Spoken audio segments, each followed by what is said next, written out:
Bonjour les troisièmes. Alors, je vais essayer aujourd'hui de vous montrer comment faire pour tracer un graphique, parce que j'ai mis un corrigé, mais vous n'y arrivez peut-être pas quand même. Alors, j'ai préparé déjà le tableau avec les valeurs de la vitesse V, de la distance de freinage, parce que ça, vous êtes capable de le rentrer tout seul quand même. Donc, vous vous mettez sur OpenOffice Calc ou LibreOffice Calc ou Excel sur un tableur, d'accord? Tableur grapheur. Faites attention quand vous rentrez les données à ne pas faire d'erreur dans les valeurs. De toute façon, ça se verra tout de suite sur le graphique après, ça va faire des points complètement à côté.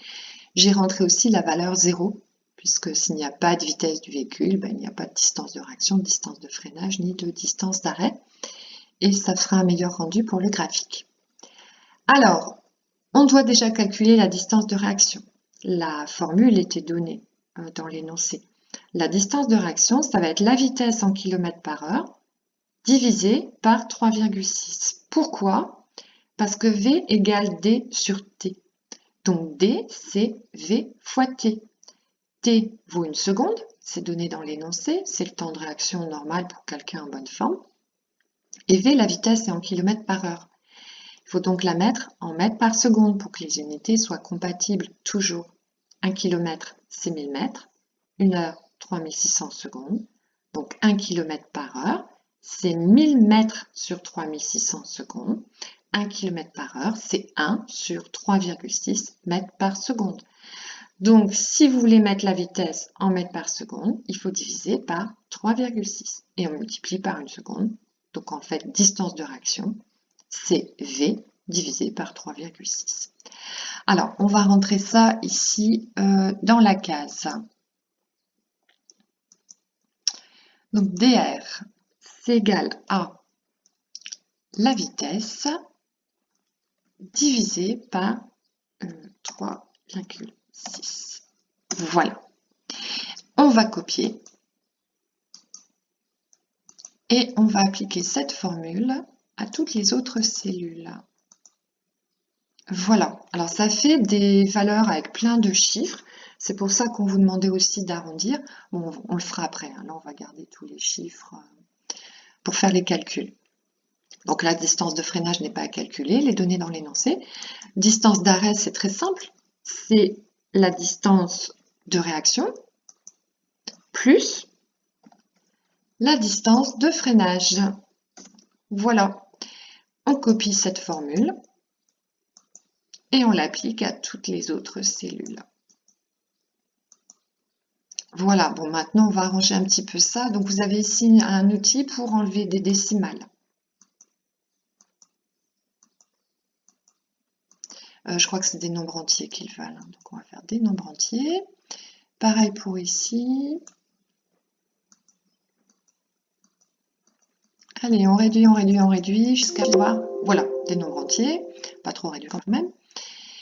Et puis on va faire pareil pour DF en fait. Comment ça je peux pas? Bon. Alors, hop. Voilà. Ok. Non mais. Enregistrer. Ça vous évitera, même au début quand vous avez fait votre tableau avec les données, enregistrer. Parce que si vous faites une fausse manip, ça vous évitera de tout devoir recommencer. Tiens, ça on va le mettre en jaune, ça fera plus joli. Pour s'y retrouver un petit peu. Et puis ça en bleu. Comme tout ce qui est distance de réaction. Voilà. Donc là, on va procéder au graphique. Alors, vous sélectionnez les données. Vous allez sur l'icône diagramme. Bon, pour l'instant, ça ne donne pas grand-chose.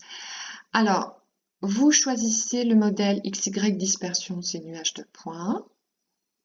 On va prendre les lignes tracées. On va faire ligne lisse. Suivant. Ça commence déjà à ressembler à quelque chose.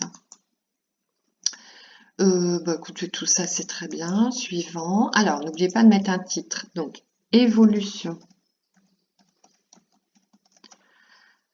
de la distance en fonction de la vitesse Axe des X, c'est l'axe des abscisses, c'est la vitesse en fait, en kilomètres par heure.